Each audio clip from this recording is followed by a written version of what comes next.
অরুণাচল প্রদেশের আঞ্জো জেলায় McMahon line, যেটাকে ভারত চীনের সীমারেখা নির্দিষ্ট করে, যে লাইনটি, সেই সীমা অতিক্রম করে চীনের সেনা ভারতের 60 কিলোমিটার ভেতরে ঢুকেছে এই বলে খবর পাওয়া যাচ্ছে।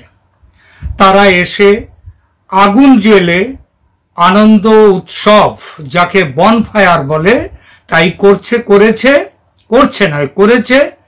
পাথরের গায়ে রং স্প্রে করে তাদের দখলদারি জানিয়েছে। খাবার দাবারের ক্যান এবং ভুক্ত অবশেষ চারপাশে ছড়িয়ে ছিটিয়ে তারপরে চলে গিয়েছে।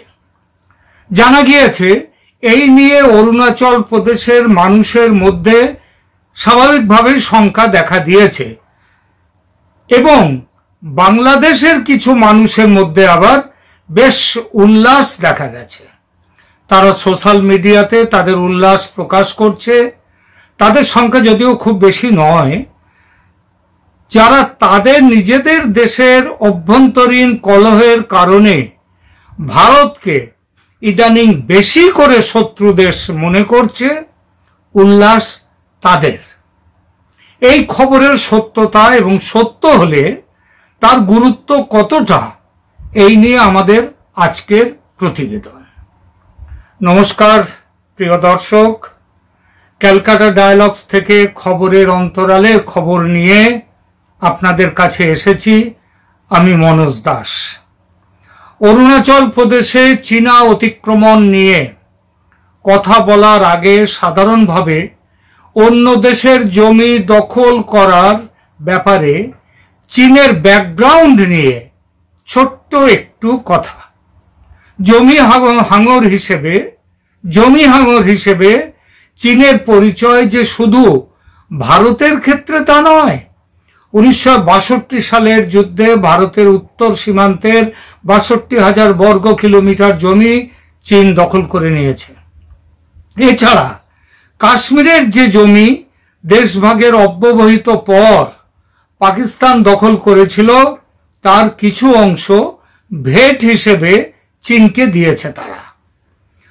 রুশ চীন সীমান্তে রাশিয়ার জমিতে ভাগ বসাতে গিয়ে ছোটখাটো লড়াই হয়েছে চীনের রাশিয়ার সঙ্গে।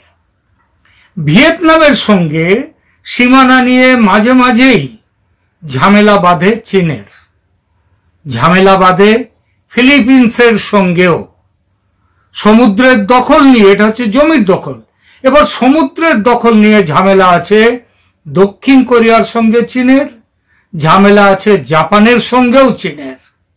সুতরাং জমি হাঙর চীনের সঙ্গে তার অন্যান্য প্রতিবেশীর মতো ভারতেরও ঝামেলা বাঁধে প্রায়শই। তবে এগুলো ঝামেলা মাত্র, মনে রাখতে হবে, যুদ্ধ নয়।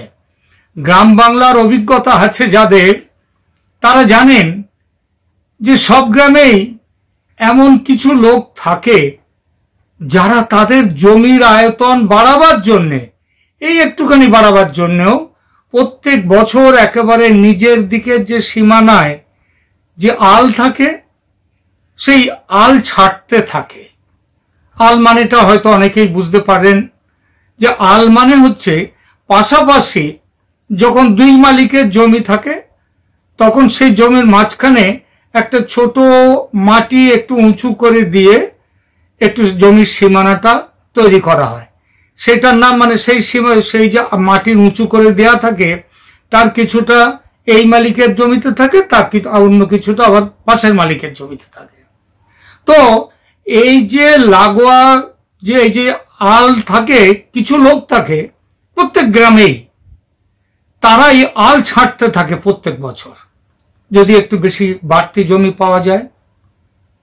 তো লাগোয়া জমি যার, সে যদি চুপচাপ মেনে নেয় তাহলে ঝামেলা থাকে না, তার জমি কমতে থাকে, পাশের অন্য জমিটা বাড়তে থাকে। আর সে যদি রুখে দাঁড়ায় তাহলে কি হয়? ঠেলাঠেলি হয়, ঝগড়া হয়। সেটা যে বিরাট মাপের লড়াই হয় তা নয়, অবশ্য একাধবার বিরাট মাপের লড়াই হতেও পারে। ভারত চীনের সীমানায় এই জিনিস হয়ে চলেছে আজ নয়, ভারত স্বাধীন হওয়ার অনেক আগে থেকে। ভারত চীন সীমানা নির্ধারণ করে যে ম্যাকমিহন লাইন, সেই ম্যাকমিহন লাইনকে স্বীকার করে না চীন। অরুণাচল প্রদেশকে তারা বলে এটা নাকি তিব্বতের অন্তর্গত, আর এটা নাকি হাং সাম্রাজ্যের অংশ ছিল, এবং সেই কারণে তারা তিব্বত দখল করে নিয়েছে। আর তিব্বত দখল করে নেওয়ার পর থেকে এই যে অরুণাচলের অংশ, ওটা নাকি বলছে যে চীনেরই, এই তিব্বতেরই একটা অংশ। তো তিব্বতের যখন অংশ, তখন সেটা এখন চীনের অংশ। এইটা হচ্ছে চীনের বক্তব্য। তো তিব্বত দখল করে নেওয়ার পর থেকে 1962 সালে একবারই যুদ্ধ হয় ভারতের সঙ্গে। তারপর থেকে যা হয়েছে সেটা যুদ্ধ নয়।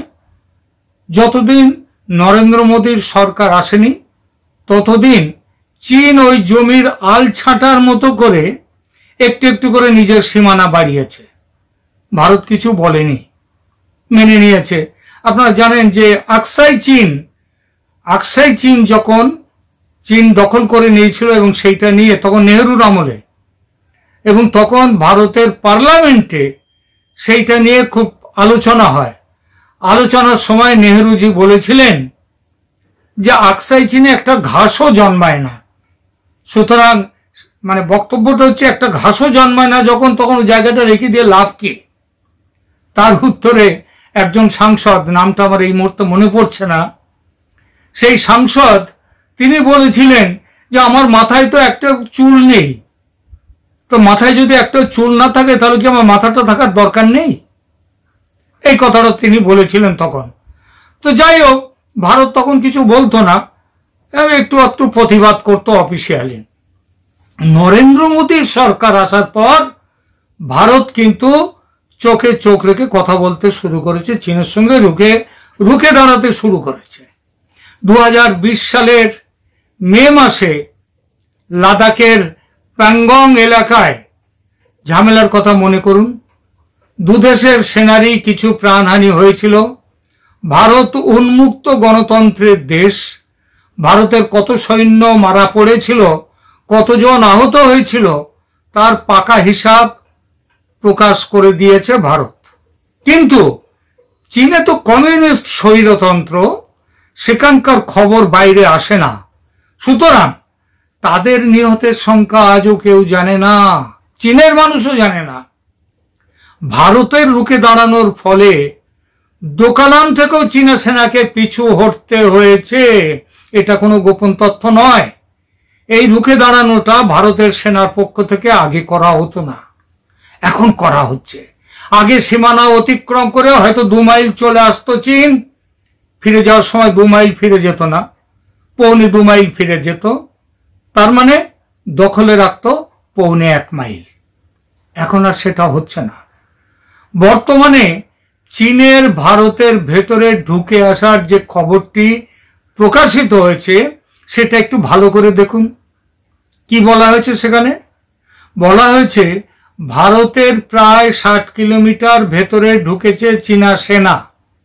তারা কি করেছে? তারা কি দখল করে বসে আছে? না, তাদের দখল করে বসে থাকার কথা কোথাও বলা হয়নি। বলা হয়েছে যে ভারতের ভেতরে এসে তারা বনফায়ার করেছে, মানে পিকনিক করছে, রাত্রে আগুন জ্বেলে, পাথরে স্প্রে করে নিজের দেশের নাম লিখেছে, খাবার দাবারের ক্যান, পাত্র, কিছু ভুক্ত অবশেষ সেগুলো ছড়িয়ে ছিটিয়ে ফেলে দিয়ে গেছে, এবং তারপর চলে গেছে। দখল করে বসে থাকেনি। প্রশ্ন করতে পারেন তাহলে এসেছিল কেন? তার মুখ্যত 3টি কারণ। 1 নম্বর, ওই এলাকার ওপর তাদের দখলের দাবি যাতে তামাদি হয়ে না যায়, তাই মাঝে মাঝে আসে জানান দিতে। এসে পাথরের ওপর কালার স্প্রে করে লিখে যায় চীন, চায় না। 2 নম্বর কারণ, সিকিম, অরুণাচল, লাদাখ সীমান্ত জুড়ে ভারত ব্যাপকভাবে ইনফ্রাস্ট্রাকচার ডেভেলপমেন্ট করতে শুরু করেছে এবং অনেকটাই করে ফেলেছে। প্রতিরক্ষার দিক দিয়ে এই ব্যবস্থা যেমন আঁটোসাঁটো হয়, তেমন এর ফলে সেখানকার মানুষের জীবনযাত্রারও উন্নতি হয়। চীনের এটা নাপসন্দ, তারা প্রতিবাদ করে, কিন্তু ভারত কান দেয় না। সুতরাং একটু ঝঞ্ঝাট পাকাতে চলে আসা, আবার ফিরে যাওয়ার নাটক। 3 নম্বর কারণ, পাহাড় নদীর ওপর কোথা দিয়ে কোথায় গেছে ম্যাকমেহন লাইন, বহু জায়গায় জঙ্গল, পাহাড়, নদী, সেটা না বুঝতে পেরে দুদিকে টহলদারি সেনাই মাঝে মধ্যে একে অপরের সীমানায় চলে যায় ভুল করে। চীনা সেনারা যদিও ভুলটা একটু বেশি করে থাকে, এবং সেটা সেই ভুল হয়তো সবসময় অনিচ্ছাকৃত তাও নয়, ইচ্ছা করেই আসে সেটা। তবে ভারতীয় সেনারাও, তারাও যে এমন ভুল একেবারে হয় না তাদের, তা নয়। তবে ইচ্ছা করে কখনো ভারতীয় সেনা সেটা করে না। কিন্তু এই যন্ত্রণার হাত থেকে রক্ষা পেতে গেলে ভারতের কি করা উচিত?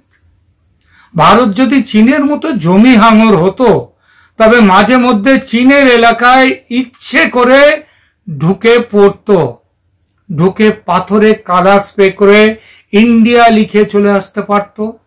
কিন্তু ভারত তো জমি হাঙর নয়। তা যদি হতো তবে 71-এ বাংলাদেশের পুরোটা না হোক কিছুটা অংশ নিজের দেশের মধ্যে ঢুকিয়ে নিতে পারত। যে চিকেন নেক বা শিলিগুড়ি করিডোরের নাম নিয়ে বাংলাদেশ ব্ল্যাকমেল করার ভয় দেখায় দিনরাত, সেটা করতে পারত না। অবশ্য সেটা যে এখনো করতে পারে না ভারত, তা কিন্তু নয়, এক তুড়িতেই সেটা করে নিতে পারে। কিন্তু ওই যে বললাম, ভারত জমি হাঙর নয়, তাই এটা করেনি, করবেও না। তাহলে কি দাঁড়ালো ব্যাপারটা? দাঁড়ালো এটাই যে অরুণাচলে এটা ছিল চীনের পক্ষ থেকে ভারতকে একটু চমকে দেওয়ার নাটক, তার বেশি নয়। কারণ চীন খুব ভালোভাবেই জানে 1962-র ভারত আর 2024-এর ভারতের মধ্যে অনেক ফারাক। সেদিনের রাজনৈতিক নেতৃত্ব আর আজকের রাজনৈতিক নেতৃত্বের ফারাকও বিস্তর। আর এটা চীন জানে বলেই একটু বেরিয়ে টেরিয়ে চলে গেছে, আর কিছু নয়। আর কিছু হলে পাথরে নাম লিখে চলে যেত না। ভারত যেমন জানে, চীনও তেমন জানে, যতই পাথরে লেখো নাম, পাথর ক্ষয়ে যাবে। শেষ খবরে প্রকাশ, ভারতের পররাষ্ট্রমন্ত্রী এস জয়শঙ্কর এই ঘটনা নিয়ে চীনের কাছে তীব্র প্রতিবাদ জানিয়েছেন। ভারত অস্বীকার করেনি যে এরকম করে ঢোকেনি, এবং জানা গেছে বিষয়টি নিয়ে দু দেশের উচ্চপদস্থ সেনাকর্তাদের মধ্যে শীঘ্রই দ্বিপাক্ষিক বৈঠক হবে। এগুলো সব সীমান্তে সব দেশেই হয়, সুতরাং নতুন কিছু নয়।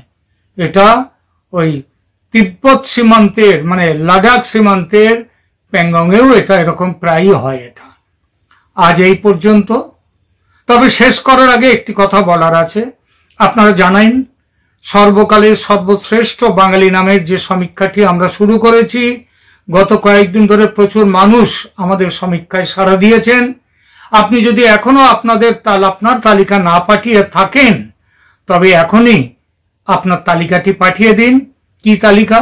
পছন্দের ক্রম অনুসারে সর্বকালের সর্বশ্রেষ্ঠ বাঙালি হিসেব আপনার পছন্দ যেরকম, সেই মতো পরপর করে 5 জন শ্রেষ্ঠ বাঙালির নাম লিখুন, আর আমাদের কমেন্ট সেকশনে লিখুন এবং পাঠিয়ে দিন। এটা পাঠাতে পারেন এবং এই সঙ্গে সাবস্ক্রাইব করে দিন ক্যালকাটা ডায়ালগস নামে আমাদের এই চ্যানেলটি। এছাড়া আমাদের ইমেল আইডি আছে calcatadialogsmanoj@gmail.com। এই ঠিকানায় পাঠাতে পারেন আপনাদের পছন্দের তালিকা। আজ এই পর্যন্ত। ভালো থাকবেন সবাই। ধন্যবাদ।